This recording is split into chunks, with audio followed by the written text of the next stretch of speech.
जय हिंद दोस्तों, स्वागत है आप सभी का हमारे ERNA में बोले तो एग्जाम रिलेटेड न्यूज़ एनालिसिस में। आज है 24 अक्टूबर और गाइस जैसे कि हम देखते हैं इंडियन एक्सप्रेस के मोस्ट इंपॉर्टेंट आर्टिकल्स आपके एग्जाम पर्सपेक्टिव से। तो चलो शुरू करते हैं हम लोग हमारे फर्स्ट आर्टिकल से, जो कि है लंका के ऊपर। Lanka offers free visas to Indians to revive tourism. So यहाँ पे एक क्वेश्चन मैं आप लोगों के लिए लेके आई हूँ कि इंडिया एंड श्रीलंका के बीच में, अभी हाल ही में मैंने इसको कवर अप भी किया था हमारे एनालिसिस वाले वीडियो में, कि इंडिया श्रीलंका के बीच में फेरी सर्विस जो है वो शुरू हुई है 40 साल के बाद, 40 इयर्स बाद ये फेरी सर्विस रिवाइव हुई है।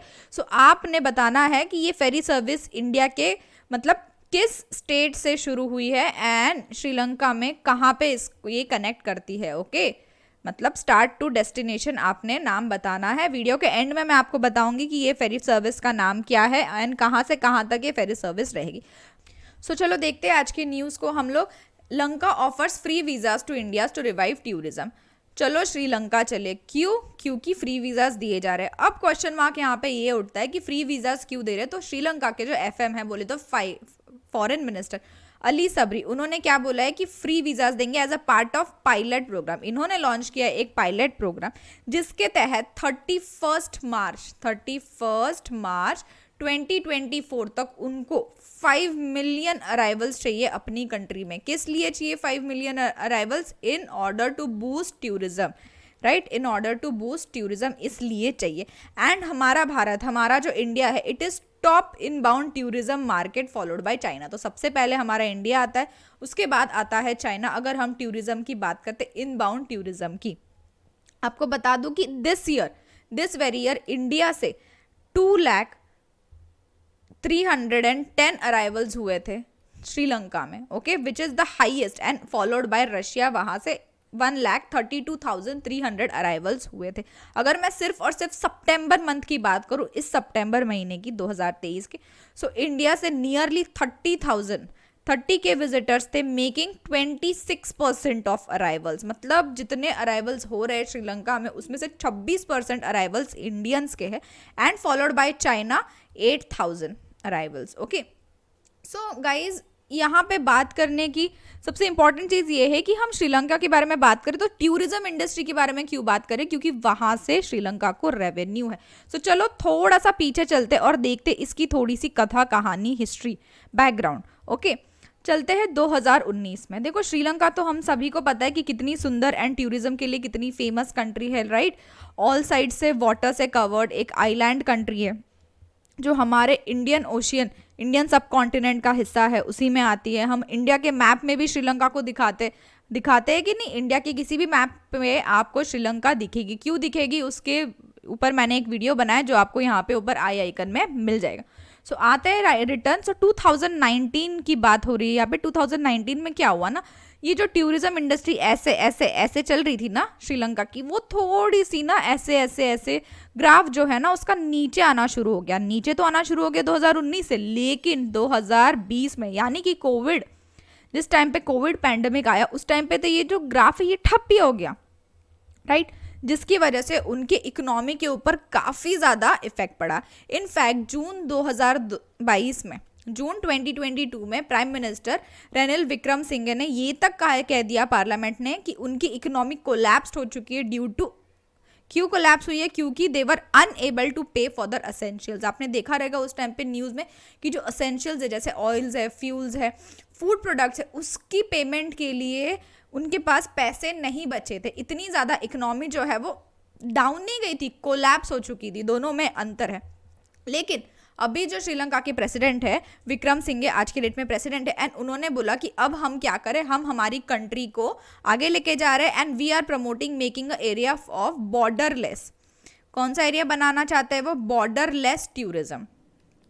ओके, बॉर्डरलेस टूरिज्म का एरिया वो बनाना चाहते हैं। एंड उसी के लिए उन्होंने क्या किया, इंडिया को बुलाया कि फ्री वीजाज है, आप लोग आइए। एंड सिर्फ और सिर्फ इंडिया को ही नहीं बल्कि और भी कंट्रीज को बुलाया, जैसे Russia, China, Thailand, Malaysia, Indonesia और जापान। मतलब हम अकेले नहीं है, हम साथ साथ है, हमारे साथ Russia, China, Thailand, Malaysia, Indonesia और जापान के लोग भी फ्री वीजा के तहत श्रीलंका में ट्रैवल कर सकते हैं। ओके, इसके पीछे इनके एक सबसे इंपॉर्टेंट पर्सपेक्टिव तो ये है कि उनको उनकी जो इकोनॉमी है उसको बढ़ावा देना है through tourism. Third largest source of foreign exchange inflow to Sri Lanka tourism से आता है। उनकी जीडीपी का 5%, समझ रहे हो, श्रीलंका के जीडीपी का 5% जो है वो टूरिज्म से आता है। तो कितना ज़्यादा इंपॉर्टेंस रखता है टूरिज्म, आप सोच सकते हो। और जैसे कि हमें पता है और मैंने अभी आपको बताया भी कि श्रीलंका की इकोनॉमी जो है वो 2022 में कंप्लीटली से फ्लो नहीं हुई थी, कोलैप्स हो चुकी। तो वहाँ से उठ के ये कंट्री क्या कर रही है, ऊपर आ रही है।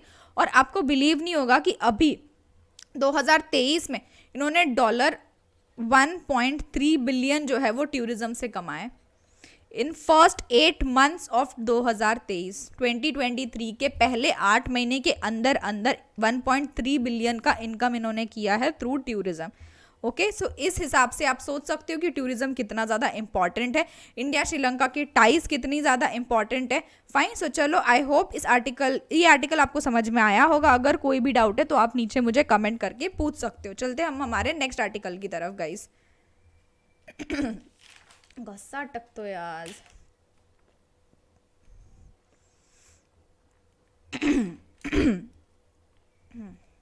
ब्रेथलेस मुंबई। सो आमची मुंबई जो है वो ब्रेथलेस मुंबई क्यों बोला जा रहा है मुंबई को, क्योंकि गाइज हमें पता है कि इंडिया में सबसे ज़्यादा पॉल्यूटेड मेट्रो सिटी की अगर हम लोग बात करें तो किसका नाम आता है, दिलवाली दिल्ली का नाम आ जाता है, राइट। दिल्ली का नाम आता है। लेकिन इस आर्टिकल में बोल रहे हैं ब्रेथलेस इन मुंबई, यानी कि मुंबई का जो AQI है बोले तो एयर क्वालिटी इंडेक्स इफेक्ट हो रहा है एंड वो बहुत ज़्यादा क्या हुआ है, वर्स्ट हुआ है। हम देख सकते हैं इस महीने के स्टार्टिंग में भी आपने इसके ऊपर आर्टिकल्स पढ़े रहेंगे कि जो एयर क्वालिटी इंडेक्स है मुंबई का खराब होते जा रहा है। क्यों खराब होते जा रहा है, क्या रीज़न है, ये सारी चीज़ें हम लोग देखेंगे। दिल्ली एक्सपीरियंस तो हमें पता है कि रेन जो है वो वॉश्ड अवे कर देती है पॉल्यूशन पार्टिकल्स को। इट मीन्स कि दिल्ली में जो भी पॉल्यूशन होता है एंड जब बारिश गिरती है ना तो वो पॉल्यूशन के जो पार्टिकल्स है वो बारिश के साथ पानी में बह के नालों में चले जाते हैं। ओके, इन शॉर्ट एक सिंपल आम भाषा में मैं बोलने जाऊँ तो इस तरह से जो पॉल्यूशन पार्टिकल्स है वो क्या होते हैं, हवा से निकल के पानी में चले जाते हैं। फाइन, एयर क्वालिटी इंडेक्स क्या हो जाता है, इससे इम्प्रूव हो जाता है। अगर वो पॉल्यूटेंट्स एयर में रहेंगे तो वो क्या करेंगे, एयर क्वालिटी इंडेक्स को और ज़्यादा हार्म करेंगे। फाइन, सो दिल्ली का एक्सपीरियंस कुछ ऐसा है। लेकिन जब हम बात करते हैं मुंबई के एक्सपीरियंस की तो हमें वॉश्ड अवे करने की ज़रूरत नहीं पड़ती यहाँ पे। क्यों, क्योंकि यहाँ पे होता है वेंटिलेशन। हाँ, सही वर्ड्स सुना है आपने, वेंटिलेशन।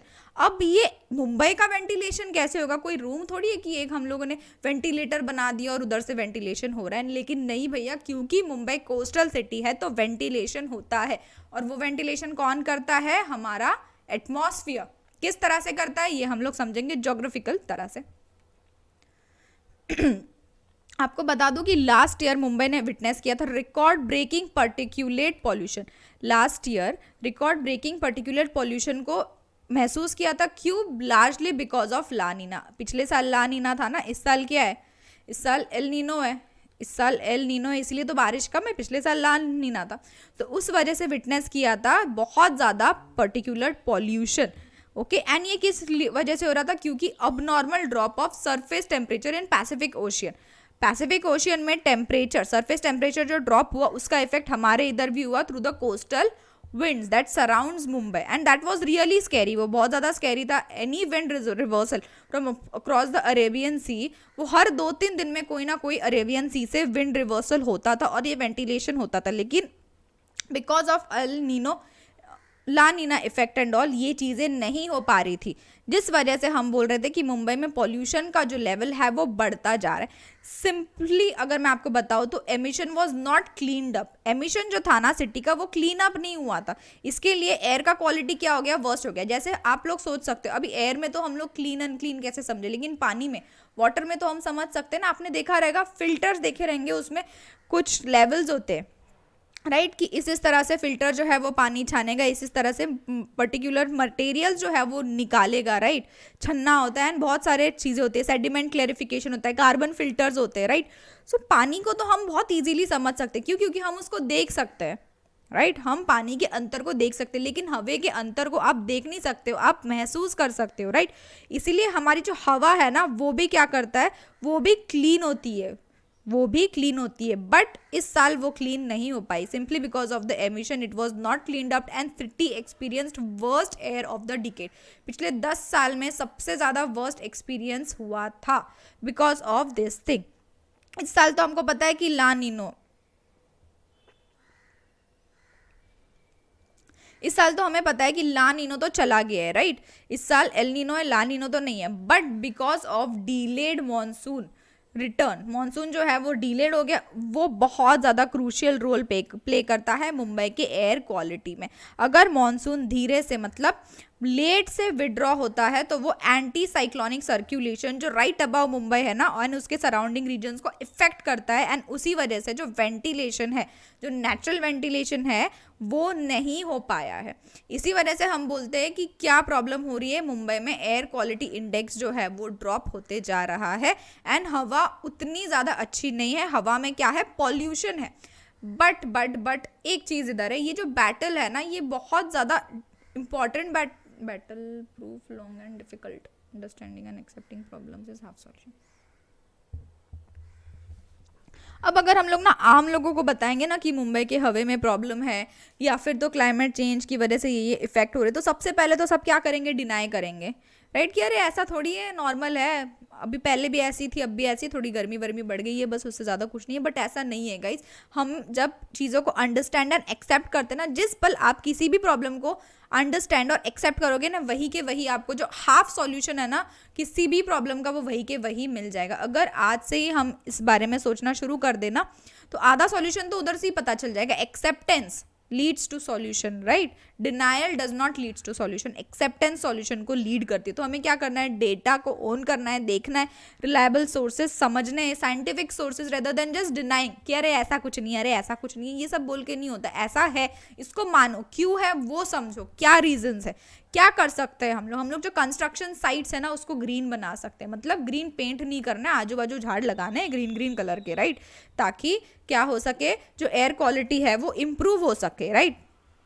देन रेगुलरली स्प्रे करना है वाटर डैम्पेन डस्ट पार्टिकल्स के ऊपर, ताकि और उनको प्रिवेंट करना है कि वो एयरबॉर्न ना हो जाए, जो दिल्ली में होता है, राइट, बारिश हुई, एयर में जितने भी पार्टिकल्स है वो बारिश के साथ क्या हो गए, नीचे फ्लो होके पानी में समा के आ गए। उसी तरह से यहाँ पे भी हमें क्या करना है, रेगुलर स्प्रेइंग करनी है वाटर की ऐसे डस्ट पार्टिकल्स के ऊपर, राइट, ताकि वो एयरबॉर्न ना बन सके। एंड फास्ट हम लोग को इम्प्लीमेंटेशन भी करना है कि फॉसिल फ्यूल लेस ट्रांसपोर्टेशन हम लोग जल्दी से जल्दी ला सके। आपको पता है फॉसिल फ्यूल्स क्या होते हैं, राइट, फॉसिल फ्यूल्स क्या होते हैं, you guys know that very well, okay. So उसको किस तरह से हम रिड्यूस कर सकते हैं, ट्रांसपोर्टेशन में किस तरह से चेंज ला सकते हैं। तो आप बोलोगे ma'am EV electronic vehicle, right, तो ये सही जवाब है। अगर हम लोग ट्रांसिस्ट करते हैं इलेक्ट्रॉनिक व्हीकल पे तो कहीं ना कहीं हम हाथ मिला रहे हैं किस चीज़ से, कि हम क्लाइमेट चेंज के ऊपर काम कर रहे हैं, राइट, हमें क्लाइमेट चेंज के ऊपर काम करना चाहिए। उसके अलावा guys addressing solid waste management, ये भी बहुत इंपॉर्टेंट बात है, राइट।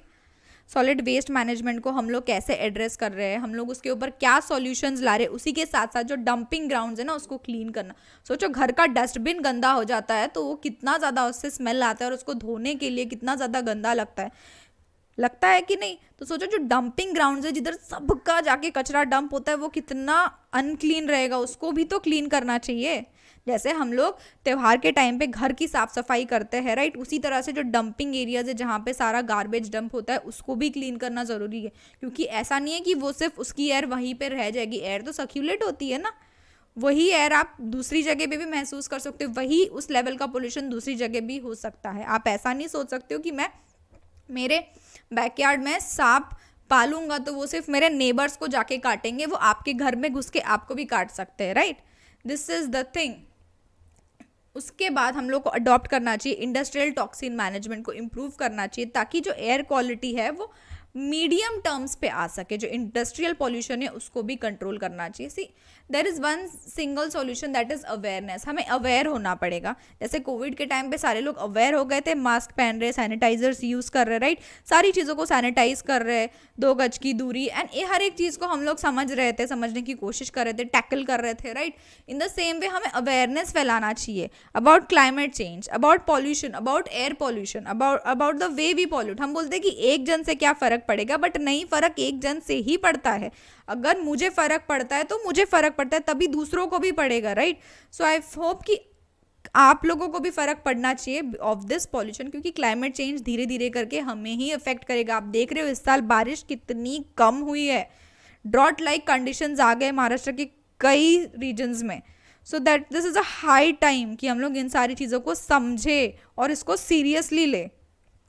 सो चलो अब चलते हमारे नेक्स्ट आर्टिकल की तरफ, that is US bond yield hit 16-year high of 5%, why is it rising and what does it signals. Page number 11 के ऊपर आपको आ जाना है और यहाँ पे हम लोग पढ़ने वाले हैं बॉन्ड्स के बारे में।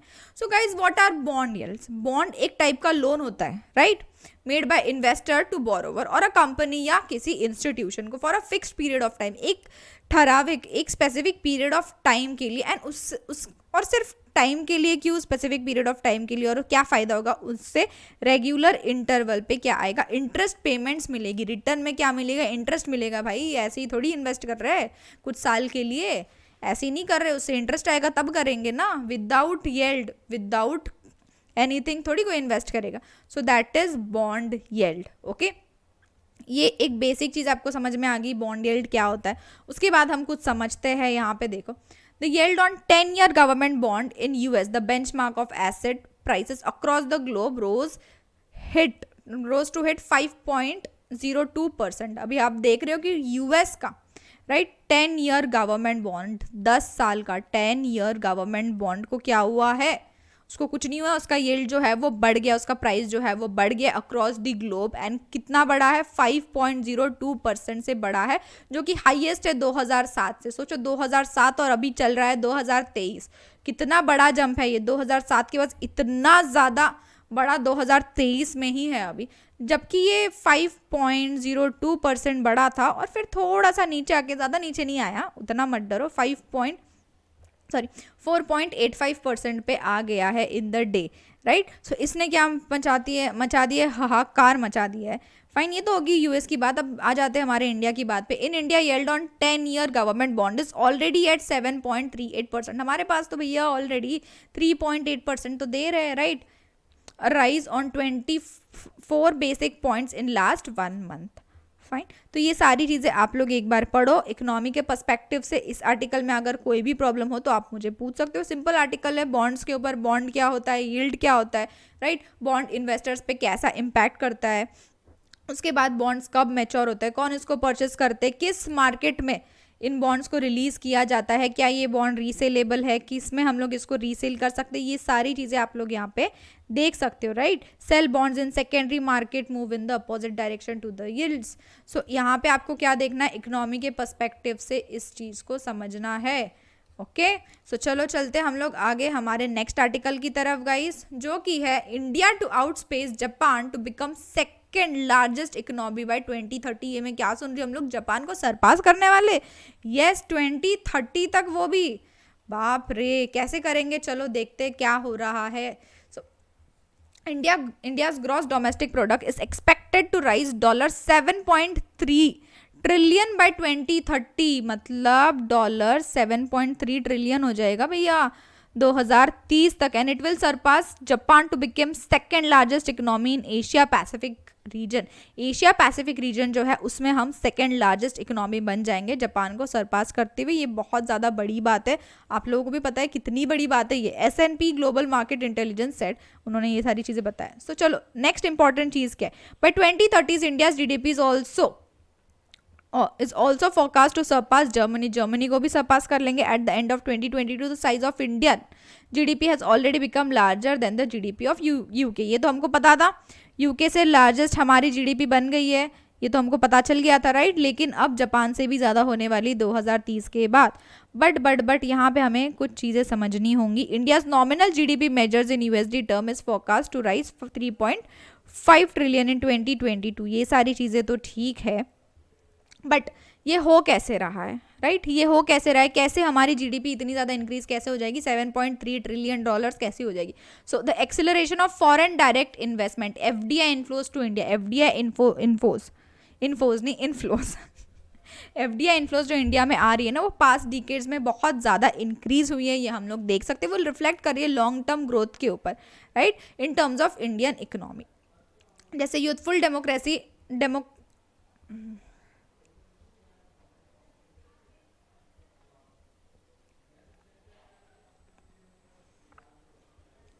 उनका ये बोलना है कि रैपिडली ग्रोइंग जो इंडियन उनका ये बोलना है कि rapidly growing Indian domestic consumer market,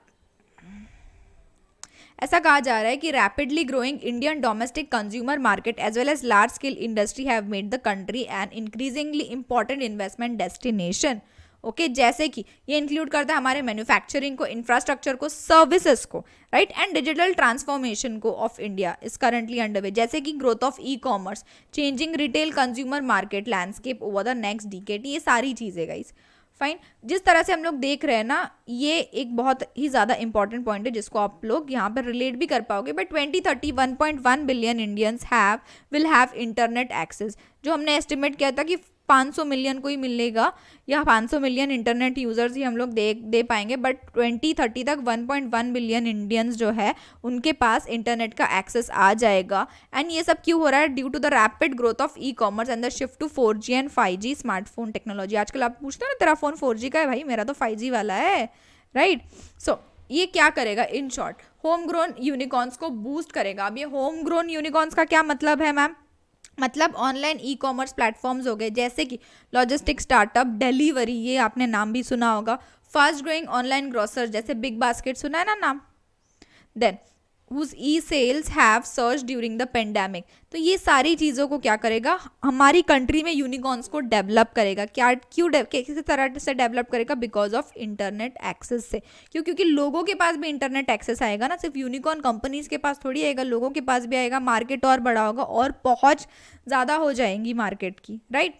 so the large increase in FDI flows to India that has been evident over the past 5 years is also continuing with strong momentum evident even during pandemic years। pandemic years 2020 से लेके 2022 के बाद भी ये क्या हो रहा है? ये ग्रो होते जा रहा है, राइट।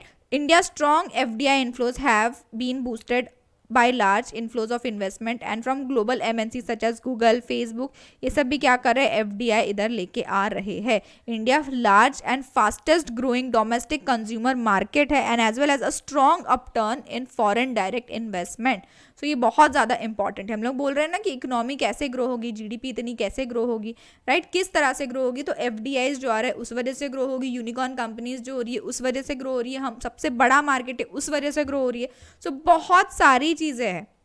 एक चीज़ मत देखो आप, आपको सारी चीज़ें देखते हुए ही चलना है, चाहे वो मैन्युफैक्चरिंग इंडस्ट्रीज हो, चाहे वो ऑटोज हो, ऑटो इंडस्ट्रीज हो, इलेक्ट्रॉनिक्स हो, केमिकल्स हो, सर्विस इंडस्ट्रीज जैसे banking, insurance, asset management, health care, information technology, ये सारी चीज़ें क्या हो रही है? ये सारी चीज़ें बढ़ रही है, राइट। ये सारी चीज़ों को ग्रोथ मिल रही है। आप सोचो पहले इंश्योरेंस कंपनी के बारे में कितने लोगों को पता था? कितने लोगों का इंश्योरेंस होता था रियल में? और आज के डेट में देखो, हर दूसरे तीसरे बंदे को अगर आप पूछोगे इंश्योरेंस के बारे में तो थोड़ा तो उनको पता होगा, राइट। एंड 10 में से कम 2 से 3 जन का तो इंश्योरेंस रहेगा ही। क्यों रहेगा? बैंक अकाउंट्स को ही देख लो, पहले कितने लोगों के बैंक अकाउंट्स होते थे? बैंक कितनी होती थी पहले और आज के डेट में कितनी है? अंतर है कि नहीं है? है ना, डिफरेंस है, आ रहा है। हेल्थ केयर में बोलो, इंफॉर्मेशन टेक्नोलॉजी में बोलो, इंडस्ट्रीज, इलेक्ट्रॉनिक्स, केमिकल्स, हर चीज़ में आप लोग देख सकते हो, ऑब्जर्व कर सकते हो इस चीज़ को। ओके, सो चलो अब हम चलते हैं आगे नेक्स्ट आर्टिकल की तरफ हमारे। Next article talks about Telangana law under scanner, how preventive detention works. अब ये इंपॉर्टेंट पॉइंट यहाँ पे आ गया। जैसे ही प्रिवेंटिव डिटेंशन आ गया वैसे ही आपके माइंड में क्या आना चाहिए? आर्टिकल 22, जो कि किस चीज़ का पार्ट है? Part 3 of our constitution, fundamental right के बारे में ये बात करता है। Article 22, correct. ये आपके ध्यान में तुरंत के तुरंत आ जाना चाहिए कि 22 क्या बोलता है। 22 बोलता है it prescribes protection against arrest and detention but has major exception, कि इलीगली आपको अरेस्ट नहीं कर सकते, इलीगली डिटेन नहीं कर सकते। ओके, उसके अगेंस्ट आपके पास क्या है? आपके पास राइट है। Fine, so that none of those safeguards apply to any person who is arrested or detained under any law providing for preventive detention। preventive detention के लिए अगर आपको अरेस्ट किया जा रहा है तो आप कुछ नहीं कर सकते। preventive detention का मतलब क्या होता है? what do you mean by preventive detention? means detention of a person by state without trial, कि भैया ट्रायल वायल कुछ नहीं किया, बस आपको डिटेन कर दिया। क्यों डिटेन किया? क्योंकि उनको सस्पिशन है, उनको ऐसा डाउट है, उनको संदेह है, इसीलिए आपको क्या करे? आपको डिटेन कर रहा है विदाउट एनी ट्रायल। बट आप बोलोगे कि ये जो चीज़ है ये तो गलत है, बिना किसी प्रूफ के आप सस्पिशन के बेस के ऊपर, सिर्फ और सिर्फ संदेह के बेस के ऊपर किसी को डिटेन किस तरह से, प्रिवेंटिव डिटेन क्यों कर सकते हो। सी कभी कभी क्या होता है ना, टाइम नहीं होता कि सारी चीज़ें सामने रखें और उसके बाद उसको डिटेन करें। फॉर एग्जाम्पल बोलते हैं ना कि prevention is better than cure, ये तो हम सब ने सुना है ना कि prevention is better than cure, it is always better to be safe than sorry later. ये उसी चीज़ के लिए है कि अगर आपको थोड़ा सा भी कुछ लग रहा है तो आप क्या कर सकते हो, प्रिवेंटिव डिटेंशन यूज़ करते हो उनको डिटेन कर सकते हो विदाउट एनी ट्रायल। और pre trial detention is not the same as preventive detention. Preventive मतलब they are preventing the one to do the crime, वो क्राइम या वो हरकत करने से प्रिवेंट कर रहे हैं कि पहले ही सावधान कर लो, राइट। छोटे बच्चों को नहीं देखा है, जैसे वो लोग कोई भी चीज़ मोबाइल आपका उठाने जाने वाले रहते हैं, आप देख लेते हो मेरे मोबाइल पे इसकी नज़र है, बस आप अपना मोबाइल पहले उठा लेते हो, क्या कर रहे हो आप, उसको डिटेन कर रहे हो ना, प्रिवेंट कर रहे हो उसको आपका मोबाइल उठाने से, आपका मोबाइल तोड़ने से, इन शॉर्ट, राइट। सो वही चीज़ यहाँ पे है। ओके, सो प्रिवेंटिव डिटेंशन आपको याद रखना है, तेलंगाना अंडर लॉ स्कैनर, ये चीज़ आपको ध्यान में रखनी है कि क्यों प्रिवेंटिव डिटेंशन इतना ज़्यादा हॉट टॉपिक बन चुका है। इसके ऊपर आपको क्वेश्चन आ सकते हैं, डायरेक्टली नहीं बट इनडायरेक्ट क्वेश्चन आएंगे अबाउट आर्टिकल 22, एक्सेप्शंस क्या क्या है, स्टेट का क्या रोल है, सेंटर क्या क्या रोल है, क्या किया जाता है, किस केसेस में किया जाता है, कौन से एक्ट, ये सारी चीज़ें आपको यहाँ पे ध्यान देनी, इस तरह से इसको पढ़ना है। Guys that was it for today, इतने ही आर्टिकल्स थे आज के। अगर आपको कोई भी डाउट है तो आप मुझे नीचे कमेंट करके पूछ सकते हो। एंड गाइज अगर आपको किसी भी तरह की गाइडेंस, किसी भी तरह की काउंसलिंग की ज़रूरत है तो ये हमारा हेल्पलाइन नंबर है, आप इस पर कॉन्टैक्ट कर सकते हो। आपको पता है हमारे पास बेस्ट काउंसलर्स है to counsel you for any exam. And नीचे डिस्क्रिप्शन बॉक्स में आपको Telegram channel and WhatsApp group का जो लिंक है वो दोनों मिल जाएगा, उनको ज्वाइन कर लो, क्योंकि वहाँ पे आपको मिलेंगे one liner notes of current affairs. Okay, second important thing यहाँ पे एक चीज़ तो बतानी रहेगी मैम, स्टार्टिंग में आपने बोला था इंडिया श्रीलंका के बीच में जो फेरी चल रही है वो कौन सी है, वो है चेरियापन्नी। फेरी का नाम बता रही हूँ, राइट, फेरी का नाम बता रही हूँ, फेरी का चेरियापन्नी। वो चलने वाली है तमिलनाडु से जाफना तक, Tamil Nadu the state of India, right, वहाँ से चलेगी जाफना तक, श्रीलंका में सिचुएटेड है। ओके, सो आई होप यहाँ तक आपको चीज़ें क्लियर रहेंगी। कल फिर हम लोग मिलेंगे इसी तरह से न्यू आर्टिकल्स और न्यू क्वेश्चंस के साथ। सो गाइस चैनल को सब्सक्राइब कर लो एंड चलो मिलते हैं कल हम लोग, तब तक बाय, टेक केयर।